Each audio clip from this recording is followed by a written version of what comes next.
Bolivia's legislature passes law allowing use of troops against protesters. New law grants president power to use military to clear roadblocks set up amid weeks of anti-government demonstrations. Bolivia's legislature has passed a law granting President Rodrigo Paz the authority to use the military to clear roadblocks set up by anti-government protesters. The legislation passed in Bolivia's Chamber of Deputies on Sunday following an overnight debate. It had previously been approved by the Senate and was expected to be signed into law by Paz. "This law is hereby passed," announced Roberto Castro, president of the Chamber of Deputies. The military has so far only been used in support roles for anti-riot police during weeks of demonstrations calling for Paz, the center-right leader backed by the U.S., to step down.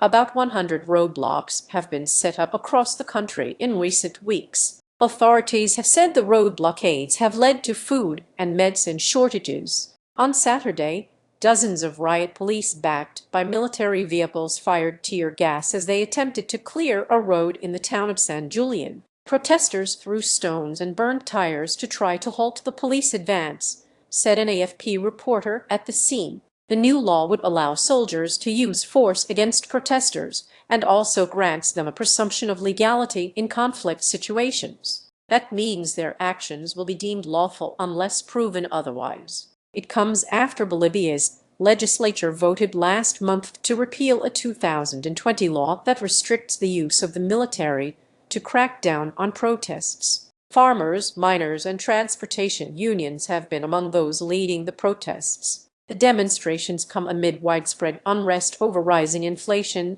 low wages, and Paz's move to abolish fuel subsidies. Paz, who was elected last year, has charted a course as a pro-business leader, vowing to guide the country through an ongoing economic crisis. Advertisement, he has received the backing of the U.S., with the administration of the U.S. President Donald Trump's so-called Shield of the Americas regional coalition, vowing support during protests. "We stand with Paz's democratic government as it fights back against attempts to drag Bolivia backwards through cynical efforts to prevent the delivery of food, medicine, and other vital supplies to the Bolivian people through fake road blockades," said the alliance members, who have vowed to take a militaristic response to crime in Latin America